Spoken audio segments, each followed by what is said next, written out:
Reka nongere mbifuriza umugoroba mwiza bakomeje kudukurikira ndetse n'abakomeje kubana natwe hano kuri Mutarama TV. Twizere ko buri wese akomeje kugira ibihe byiza, twizere ko buri wese iki cyumweru gikomeje kumugendekera neza cyane. Munyemerere muri kano kanya rero tugere ku kibuga cy'imirwano ahakomeje kubera imirwano ikomeye cyane.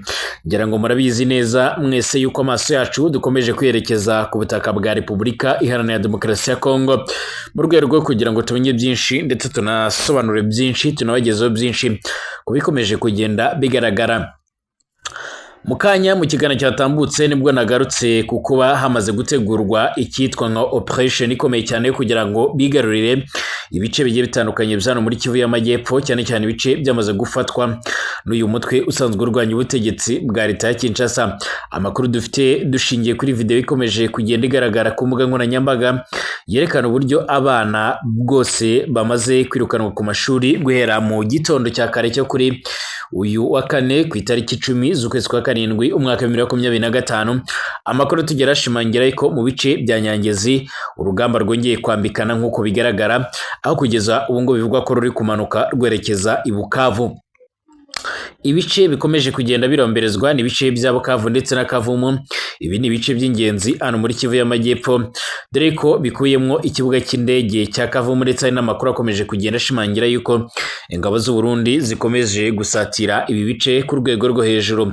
Mbibutse yuko hano muri Kivu y'Amajyepfo guhera muri za Uvira ari ahantu mu minsi yashize hongeye kugaragara abiganjemwo abacancuro. Hari n'amakuru akomeje kugenda avuga yuko ingabo za SADC zaba zikomeje kunyura mu gihugu cy'u Burundi kugira ngo zize gutanga umusada, ndetse ku rundi ruhande amakuru rwose arimo atugeraho akaba akomeje gushimangira ndetse anagaragaza neza yuko kugera muri bino bice kwazo ngo babaje gutanga umusada ndetse no kuba baje kwihorera nyuma y'iko bavuze yuko rwose nanubu batari biyumvisha uburyo azira ngabo zaba by'umwihariko zarabatsinze nyamara zo zari ingabo nyinshi. Hanyuma turagaruka ku bigendanye na kudeta yamaze kugenda ivugwa, bivuga ko yaba yaturitse mu biro bya Ciwewe, uyu yahoze ari umugambi mukuru w'ingabo za Repubulika Iharanira Demokarasi ya Kongo. Ariko kandi turagaruka n'ubundi ku ntambara ikomeje kubera mu burasirazuba bwo hagati ndetse no ku yindi ikomeje guhuza Uburusiya ndetse na Ukraine. Ibintu bikomeje gufata indi ntera, amadrone menshi akomeje kugaba ibitero mu bice bya za Kiev nk'uko bigaragara. Ikaze muri uyu mugoroba rero kuri mwebwe muri kumura dukurikira ndetse n'abakomeje kutwumviriza. Niba rusanzwe dukurikira by'umwihariko ku Karabo TV, reka nkubwiye ko twimukiye hano, ushaka gukanda subscribe niba ari ubwa mbere uhageze, ubundi ugatanga igitekerezo, ugakanda like, ibiganiro byacu ukabisangiza ku nshuti zawe. Reka nkubwire ngo niwe dukurikiye uri ngaha mu Burundi mu bice bigiye bitandukanye, mu bisagara bimwe na bimwe bigiye bitandukanye, ndakwifuriza ibihe byiza, ndakwifuriza kumererwa neza cyane. Abandi muri ko muradukurikira kandi muherereye mu bice bigiye bitandukanye nanone, haba ku mugabane wa Afurika muri rusange cyangwa mu karere k'ibiyaga bigari, ku mugabane wa Buraya, Aziya, Australia, Amerika n'ahandi hose, ndabifuriza ibihe byiza, ndabifuriza kumererwa neza cyane. Reka ndakubwire ngo niba utameze neza komera kandi wihangane, nkubwire ngo uyu mwanya niba ibintu bitameze neza ejo birahinduka, ibintu bikaba byagenda neza cyane. Ikaze kuri mwebwe mwese rero, munyemerere aya makuru nyahere by'umwihariko ko bikomeje kugenda bigaragara. Ni video imaze iminota mike igeze ahagaragara yerekana uburyo abana mu bigo bigiye bitandukanye muri Kivu y'Amajyepfo bongeye koherezwa mu ngo zabo nyuma y'uko bari bamaze kugera ku mashuri, aho abayobozi babo n'abarimu babo bari bakimenya yuko urugamba rwongeye kwambikana ndetse imirwano yongeye gufata intera. Ibi bikaba byaje gutuma rero nyine bafata umwanzuro wo kohereza abana ku ishuri mu rwego rwo kugira ngo babashe kuba babona uburyo bashobora kubabona amahoro n'ituze. Twarabivuze ndetse twanabigarutseho, twagaragaje yuko FDNB yongeye kugaragaza ko rwose yiteguye gufata ibice byiganjemo ibice byamaze gufatwa n'umwanzi. Byemezwa ko rero bamaze kubona umusada ukomeye cyane kwikubitiro, bakaba barabonye abacanco muri Black Water, ariko kandi binavuga ko rwose ingabo zo muri SADC zo zikomeje kunyura hano muri guhingukira muri Kivu y'Amajyepfo zinyuze mu Burundi, ni mu rwego rwo kugira ngo zibashe kuba nazo zatanga umusaada ndetse zakwihorera. Abegereye ubutegetsi bwa Tshisekedi batifuje gutangazwa kw'imyidondoro yabo ku mvu z'umutekano wabo, bavuga ko bwana Tshisekedi kuva ibice bigiye bitandukanye muri Kivu y'Amajyepfo n'Amajyaruguru bizakongera kwigarurwa n'umwanzi, byaje gutuma akomeza gukubita agatoki ku kandi, akavuga yuko bikwiye gutinda bigatebuka, ariko kandi akabasha kuba yakwigarurira ibyo bice, ibyatumye yongeye gushora akavagari k'amafaranga mu kuzana abacanshiro bazajya bahembwa ibihumbi 15 by'amadolari y'Amerika buri kwezi. Kuva mu gitondo cya kare by'umwihariko nk'uko bigaragara mu gitondo rwose cyo kuri uyu wa kane tariki ya 10 z'ukwezi kwa karindwi umwaka wa 2025, nk'uko bigaragara imirwano yongeye gukomera ndetse ikomeza no gufata indi ntera, aho by'umwihariko ibice byo muri Nyangezi, ahitwa Busiga ndetse n'ahitwa Murende, aho by'umwihariko abanyeshuri batashoboye kwiga bakaba bahise barungikwa imuhira cyangwa se boherezwa iwabo. Byemezwa ko iyi mirwano kandi irimo yerekeza muri Bukavu hano muri Kivu y'Amajyepfo. Amakuru atugeraho nk'uko twakomeje kugenda tubibagezaho 5 kuri 5 nuko ibice biromberejwe ari ibice byamaze gufatwa n'uyu mutwe. Ku ikubitiro iyi Bukavu yo igomba kuba yavanwamo rwose, hanyuma ikaba yaba ibirindiro bigari, ibirindiro bishobora kuba n'ubundi byatangirwamo icyo twakwita nk'uko bikomeje kugenda bigaragara, ibirindiro bishobora kuba byatangirwamo by'umwihariko umutekano ukomeye cyane, bishobora kuba byagaragaramo intwaro ziremereye cyane. Ku ikubitiro rero ngo n'ikibuga cy'indege cya Kavumu ni kimwe mu bibuga bikomeje kugenda nabyo nyine byotswamo cyangwa se bitekerezwaho, aho kugeza amagingo aya ngaya ari bimwe mu bice bikomeje kugenda biromberezwa cyangwa se ari bimwe mu bice bikomeje kugenda bigaragaramo n'ubundi urwikekwe rwinshi. Amakuru kandi atugeraho anashimangira yuko rwose muri iyi ndwano cyangwa se muri iyi nkubiri hitezweho kongera kugaragara mu buryo bukomeye cyane icyo twakwita indege z'intambara, indege z'amadrone nk'uko bikomeje kugaragara.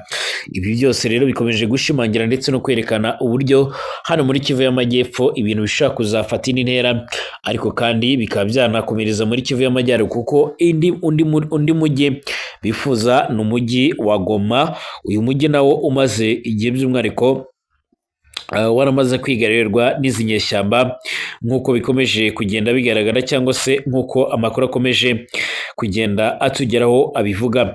Nk'uko bikomeje kugenda bivugwa rero byose turakomeza kubikurikiranira hafi, dore ko urugamba rwamaze gutangira, aho by'umwihariko twavuga yuko akagozi kacitse cyangwa se by'umwihariko ikibyimbye cyari kimenetse. Hanyuma mu makuru nabararikiye ko turaza kugenda tugarukaho, hari amakuru akomeje kuvugwa yuko kwa General Chiwewe Songesi ibintu byafashe indi ntera. Amakuru akomeje gucicikana muri Repubulika Iharanira Demokarasi ya Kongo, aravuga ko muri iki gihugu rero haburijwemo kudeta yari yateguwe na General Christian Chiwewe Songesa. Uyu nguyu ubusanzwe asanzwe ari umwizerwa Tshisekedi, kuko asanzwe akorera mu biro bya Tshisekedi, ariko kandi akaba ari n'umujyanama we mu bigendanye na gisirikare. Uyu mugabo kandi mu minsi yashize by'umwihariko kwanza mu myaka yatambutse muri za 2023 2024 nibwo uyu yaje gushima Imana ubwo Felix Tshisekedi yamuzamuraga mu ntera, cyangwa se yaramaze kumuzamura mu ntera amuha ipeti rya generali. Ngo bageze kuganira amubaza niba nta rindi peti yaba akeneye, undi amubwira ko ntarehari, avuga yuko rwose arashimira Perezida Tshisekedi. Aha rero byaba bitangaje kuba umwizerwa Tshisekedi nanone ari we wafata iya mbere mu kumugambanira, ariko kandi benshi bati ubundi ibi birasanzwe, kuko n'ubundi abanzi b'umuntu ni inshuti ze za hafi, cyangwa se nabo baba basanzwe bari kumwe kenshi cyangwa bakorana. Uyu Chiwewe rero asanzwe ari umujyanama nyine nk'uko nari mbivuze mukuru mu bya gisirikare wa Perezida Tshisekedi. Nk'uko bigaragara ni inshingano yahawe nyuma yo gukora izindi zirimo kuba umugaba mukuru w'ingabo za RDC ndetse no kuyobora umutwe w'ingabo zirinda Perezida Felix Tshisekedi. Amakuru avuga ko rero ku mugoroba wo kwa gatatu tariki ya 9 Nyakanga General Chiwewe Songesa yafungiwe iwe rero by'umwihariko mu rugo rwe, ndetse urugo rwe rwari rwagoswe n'abasirikare benshi. Ntacyo guverinoma cyangwa se igisirikare cya EDC baravuga kuri aya makuru, gusa bivuga ko uriya mu generali yafungiwe iwe rero nyuma y'uko umugambi wo guhirika ubutegetsi yari yamaze gutegura n'ubundi urijwemo n'inama y'umutekano mu gihugu nk'uko byamaze gutangazwa. General Chiwewe biravuga ko kandi yafungiwe mu rugo iwe nyuma y'amasaha make abandi basirikare babiri bakuru by'umwihariko ba hafi ye by'umwihariko batawe muri yombi, biganjemo abashinzwe umutekano we ndetse n'abo basanzwe bakorana. Aba barimo General Major Marius wahoze ari umuyobozi w'ibiro bye, cyo kimwe na Lieutenant Colonel Mwiza wahoze ari umujyanama mukuru we, nk'uko bikomeje kugenda bigaragara. Tugaruke ku ntambara ikomeje kuyogoza isi haba mu burasirazuba bwo hagati ndetse n'ikomeje guhuza Uburusiya ndetse na Ukraine. Ahangaha ibintu bikomeje kuzamba ndetse no gufata indi ntera nk'uko bikomeje kugenda bitangazwa cyangwa se nk'uko amakuru akomeje kugenda atugeraho.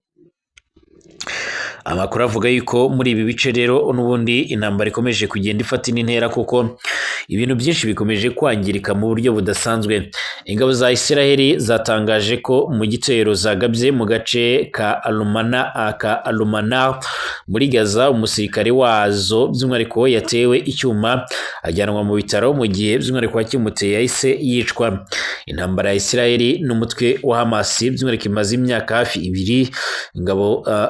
Ingabo za Isiraheli rero zagabye ibitero bikomeye cyane mu majyepfo yo no hagati muri Gaza, bitana abantu bagera kuri 24.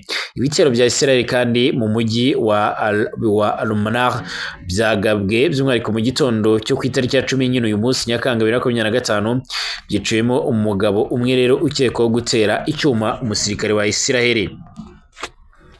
Umwe mu bayobozi bakuru rero by'umwihariko bo muri Isiraheli utashatse ko amazina ye atangazwa, yavuze ko amasezerano y'agahenge hagati ya Isiraheli na Hamas ashobora gusinywa vuba, bikanatuma rero by'umwihariko imfungwa ku mpande zombi zishobora kuba zahererekanywa mu buryo bwihuse. Uyu muyobozi yanavuze ko kandi impande zombi nizemeranya ku gahenge k'iminsi 60 kari kuganirwa by'umwihariko bizafasha Isiraheli guhagarika intambara burundu, ariko Hamas igashyira intwaro hasi. Yashimangiye ko kandi mu gihe Hamas yaba yanze kurambika intwaro hasi, Isiraheli izakomeza ibikorwa bya gisirikare hano mu ntara ya Gaza mu gihugu cya Palestine. Trump yanavuze ko amasezerano y'agahenge muri iyi ntambara ashobora gushyirwaho umukono mu cyumweru gitaha cyangwa se mu kizakurikiraho, ariko hataramenyekana neza igihe cya nyacyo. Mu gihe kandi Hamas yo inavuga ko hari ingingo zimwe impande zombi zitari zemeranyaho kuri aya masezerano y'agahenge gashobora kuzamara iminsi igera muri 60, gusaba ko rero ingabo za Isiraheli ziva muri Gaza, ndetse no kumenya uzaba ashyikiriza abaturage ubutabazi ndetse n'ibindi bigiye bitandukanye. Hamas inahamya ko by'umwihariko yakiriye byinshi byo kuganiraho mbere y'uko aya masezerano ashyirwaho umukono. Isiraheli yahanuye misile yarasiwe muri Yemen. Ingabo za Isiraheli kandi zanatangaje ko zashwanyaguje igisasu cya misile cyarasiwe muri Yemen n'inyeshyamba z'abahutazi nk'uko bigaragara impuruza ziteguza. Iki gitero kandi zumvikanye i Tel Aviv ndetse no mu bindi bice bya Isiraheli. Abahutazi bakaba bari bagabye iki gitero bavuga ko bifatanyije n'abanyagaza bari muri iyi ntambara nk'uko bigaragara. Umunsi w'igihumbi na 232 w'intambara y'Uburusiya ndetse na Ukraine, reka tubahereze bishasha nabyo kubikomeje kugenda biravugwa. Intambara y'Uburusiya ndetse na Ukraine by'umwihariko yinjiye ku munsi wayo w'igihumbi na 232 nyine, impande zombi zirasana mu buryo n'ubundi butarimo guhana agahenge. Mu gitondo cyo ku itariki 10 uyu munsi Nyakanga 2025, Uburusiya bwagabye ibitero mu murwa mukuru wa Ukraine Kiev, bitana abantu 2 abandi 13 barakomereka. Ibitero byo mu kirere by'Uburusiya kandi byahitanye abantu 3 mu mujyi wa Konstantinivka, undi muntu umwe rero nawe arakomereka. Urwego rushinzwe ubutabazi muri Ukraine rwatangaje ko ibi bitero rero byanasenye inyubako y'igorofa igorofa imwe rero by'umwihariko yakoreragamo ubuyobozi muri aka gace. Ku rundi ruhande kandi Ukraine nayo yarashe ikoresheje drone mu mujyi wa Kursk, nyine abantu 4 bahitanwa n'ibyo bitero. Guverineri wa Kursk Alexandre yavuze ko mu bapfuye harimo rero umwana w'imyaka 5 wishwe n'ibikomere by'ubushye kubera izo drone. Al Jazeera ni televiziyo y'abanyakatari yanditse ko ingabo z'Uburusiya zigiye by'umwihariko zigije rero ingabo za Ukraine mu duce dutandatu turimo Donetsk ndetse na Kharkiv. Minisiteri y'ingabo kandi mu Burusiya yanavuze ko yifashishije ibisasu bya misile nk'uko bigaragara ndetse na drone mu kugaba ibitero ku bubiko bw'intwaro. Bivuga ko rero Uburusiya bwigaruriye agace muri Donetsk. Ngaye nguko tugaruke mu kanya ku bakomeje kudukurikira ni Mutarama TV, rwose mbibutse gukanda subscribe kubageza hano bwa mbere, hanyuma mutange ibitekerezo mukande like ibintu birushaho kuba byagenda neza.